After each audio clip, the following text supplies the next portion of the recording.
اب اگلی آیت جو ہے یہ آیت الکرسی کہلاتی ہے، کیونکہ اس میں اللہ تعالیٰ کی بادشاہت کی کرسی کا ذکر ہے۔ اس کی فضیلت میں کئی ایک احادیث ہیں، صحیح بخاری میں ایک بڑی ڈیٹیل حدیث ہے، مال غنیمت کی چوکیداری کے اوپر سیدنا ابو ہریرہ کو نبی صلی اللہ علیہ وآلہ وسلم نے مامور کیا، اور 3 راتوں تک ایک شخص آ کے وہاں چوری پرفارم کرنے کی کوشش کرتا رہا، تو حضرت ابو ہریرہ نے اسے پکڑ لیا۔ پہلی دفعہ پکڑا تو اس نے کہا چھوڑ دو، اگلی دفعہ نہیں آؤں گا۔ دوسری بار پکڑا تو اس نے کہا چھوڑ دو، اگلی دفعہ نہیں آؤں گا۔ تیسری دفعہ جب پکڑا تو انہوں نے کہا اب تو میں تجھے رسول اللہ کی بارگاہ میں ضرور پیش کروں گا۔ تو اس نے کہا کہ مجھے چھوڑ دو، میں تمہیں ایک ایسا وظیفہ بتاتا ہوں کہ اگر رات کو بستر پہ جاتے وقت تم وہ وظیفہ کر لو تو صبح تک اللہ تعالیٰ کی طرف سے تمہاری حفاظت کے اوپر فرشتہ مامور ہوگا، شیطان تمہارے قریب نہیں آئے گا۔ یہ حدیث صحیح بخاری میں 2311 ہے، انٹرنیشنل نمبر کے مطابق ہمارے صبح و شام کے اذکار میں بھی ہم نے ڈالی ہوئی ہے۔ تو پھر اس نے جو وظیفہ بتایا وہ ہے کہ آیت الکرسی رات کو بستر پہ جاتے وقت پڑھ لیا کرو۔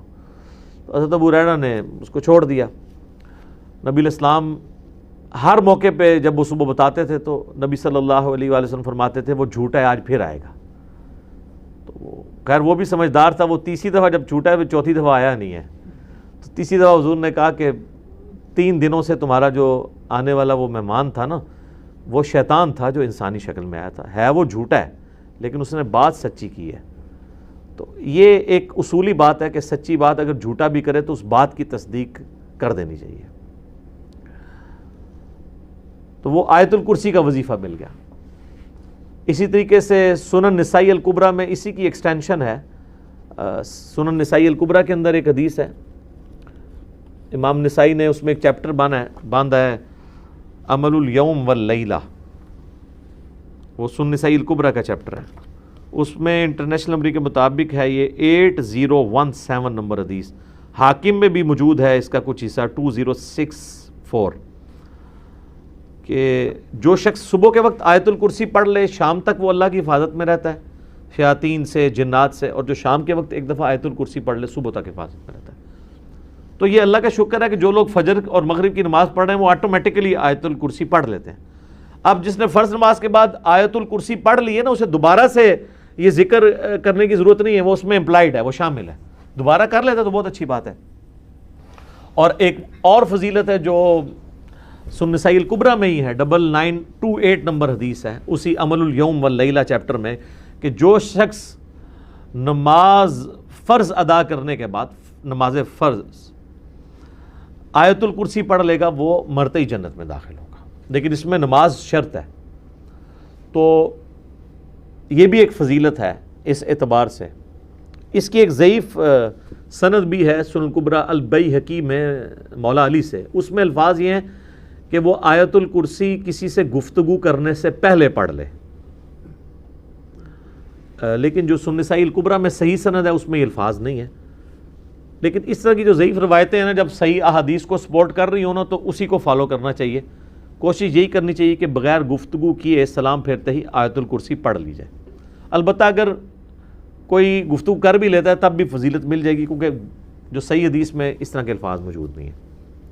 تو یہ 3 بڑے بڑے فضائل ہیں۔ باقی میں نے قرآن حکیم کی صورتوں کے فضائل کے اوپر ڈیٹیل لیکچر ریکارڈ کروا دیا ہوا ہے، مسئلہ نمبر 112ABC، جسے شوق ہے تو وہ دیکھ سکتا ہے۔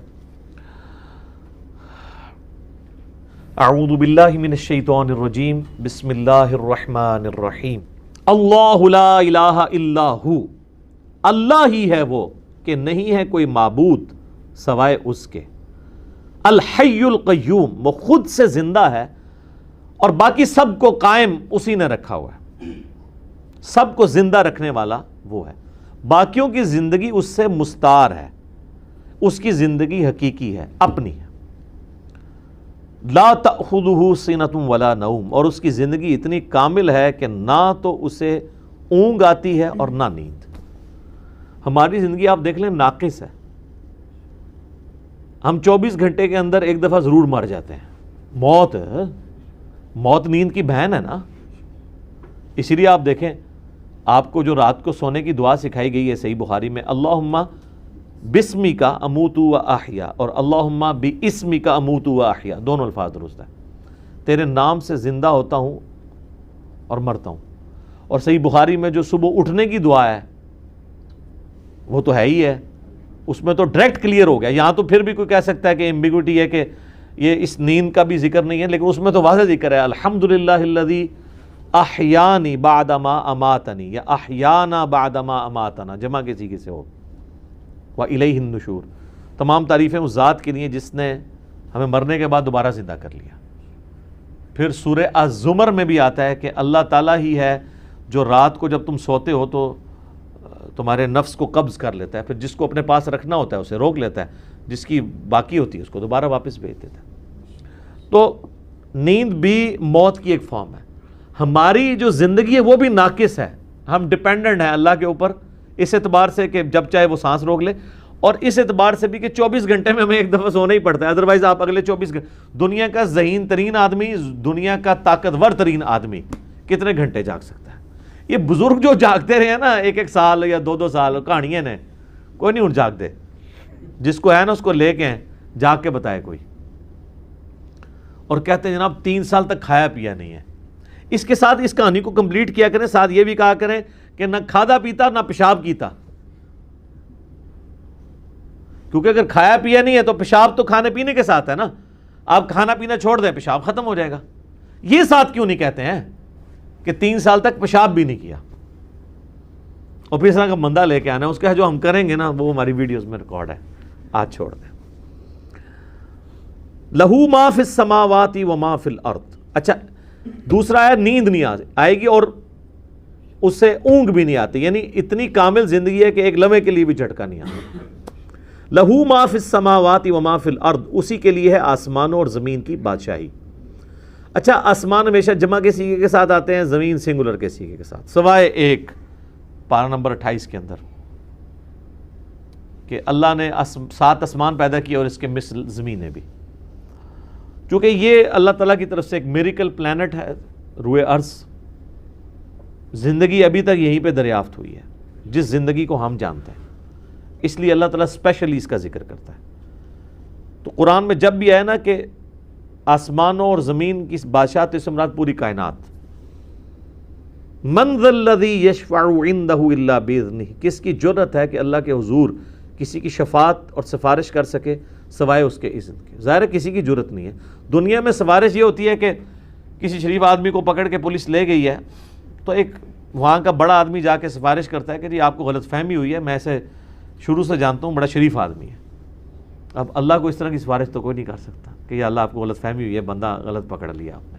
نہیں، ایسے تو ہو ہی نہیں سکتا. اسی لیے اللہ نے کہا کہ اس کی جرأت ہے کہ مجھے کہے، مجھے سفارش کرے کسی کی، کہ میرے کہنے تھے نہیں. تو اب آپ دیکھ لیں بابوں کے بارے میں وہ دھونس کے عقیدے جو رکھے ہوئے ہیں. اسی تو آپ کو قرآن نہیں پڑھنے دیتے. جس نے یہ آیت پڑھنی ہے اس نے کہنا ہے کہ بابا کتوں آ گیا. اتنے کوئی بھی کھنگڑ نہیں دینا اللہ نے سوائے جس کو اذن دیا ہے محمد رسول اللہ صلی اللہ علیہ وآلہ وسلم. اور وہ بھی ایک پوری دردناک حدیث ہے بخاری مسلم میں، حدیث شفاعت. وہ یوٹیوب پہ میرا کلپ دیکھ لیں، شفاعت رسول صلی اللہ علیہ وآلہ وسلم کا عقیدہ. یعلم ما بین ایدیہم وما خلفہم، وہ جانتا ہے جو ان سے پہلے ہو چکا جو ان کے بعد ہونے والا ہے. یعنی اللہ تعالیٰ ہمارا جس کی سفارش تم میرے پاس لے کے آؤ گے نا، مجھے پتا ہے اس نے پہلے کیا کیا اور آندہ کیا کرنا ہے، مجھے بتا رہے ہو. اور ایک معنی یہ بھی ہے کہ جو سفارشی بھی ہے نا، اللہ تعالیٰ ان کو بھی جانتا ہے کہ ان کا علم پہلے کا کیا تھا اور بعد کا علم کیا ہے. اللہ تعالیٰ نے ہر ایک کو اپنے علم سے گھیرا ہوا ہے. وَلَا يُحِيطُونَ بِشَيْءٍ مِّنْ عِلْمِهِ إِلَّا بِمَا شَاءَ، اللہ کے علم کو کوئی نہیں گھیر سکتا سوائے اللہ تعالیٰ جس کے لیے چاہے تو اس کے اوپر کوئی علم آشکار کر لے. یعنی اللہ تعالیٰ کے علم کو کوئی اور مخلوق نہیں گھیر سکتی. اللہ نے سب کو اپنے علم سے گھیرا ہوا ہے سوائے اس کے کہ وہ جو سورہ آل عمران میں بھی آتا ہے 179 نمبر آیت میں کہ اللہ کی یہ شان نہیں ہے کہ وہ اپنے غائب کے اوپر کسی کو اطلاع دے سوائے اپنے پیغمبروں کے، اور تمہارا کام ہے اللہ اور اس کے پیغمبروں پر ایمان لاؤ. پیغمبر وہ ہستی ہوتی ہے کہ جس کو اللہ تعالیٰ غیب کی خبریں دیتا ہے، غیب کا علم دیتا ہے اتنا جتنا اس کے لیے پسند فرماتا ہے. علم الغیب کے اوپر میرا مسئلہ نمبر 6A اور 6B آپ دیکھ سکتے ہیں، وہ ڈیٹیل ٹاپک ہے. تو جتنا جس کے لیے چاہتا ہے اللہ ظاہر فرماتا ہے، اور جس کے لیے نہیں چاہتا ظاہر نہیں فرماتا۔ اچھا، یہ اب بعض علم الغیب ایسے ہیں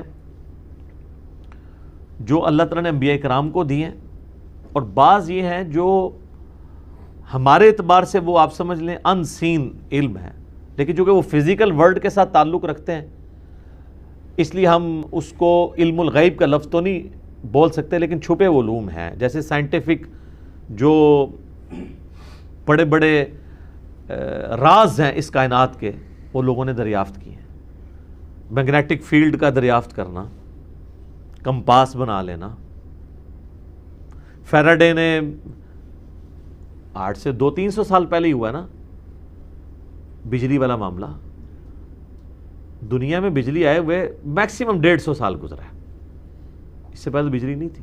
تو ایک انسان پہ اللہ نے راز کھولا ہے نا کہ اگر کسی کنڈکٹر کو میگنیٹک فیلڈ کے اندر موو کیا جائے تو اس میں وولٹیج پیدا ہو جاتی ہے، ای ایم ایف انڈیوس ہو جاتی ہے۔ یہ فیراڈے کو اللہ نے راز سمجھا دیا نا، نیوٹن کو کئی ایک چیزیں باتیں سمجھا دی، آئنسٹائن کو سمجھا دی،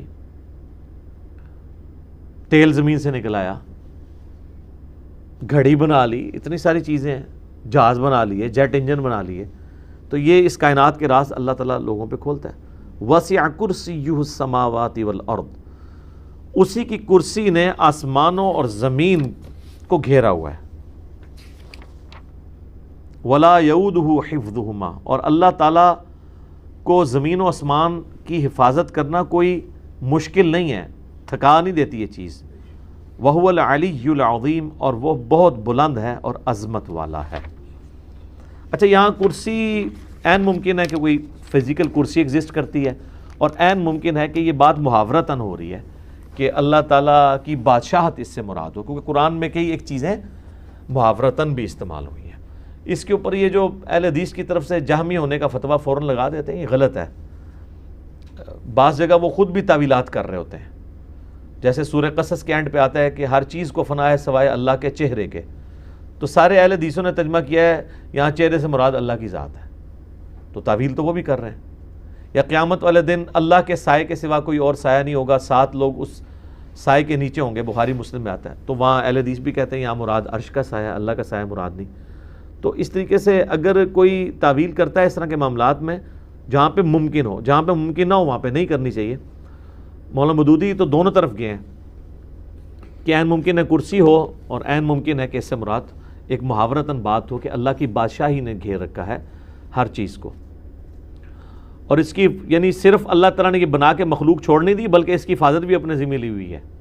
اور وہ ایسی حفاظت نہیں ہے کہ کوئی اللہ تعالیٰ کو مصروف ہو گیا کہ اتنی مخلوقات پیدا کر کے اب کیا کرے گا، وہ ایسا نہیں ہے، بلکہ وہ اللہ تعالیٰ نے پہ کوئی گرا نہیں ہے اس کی۔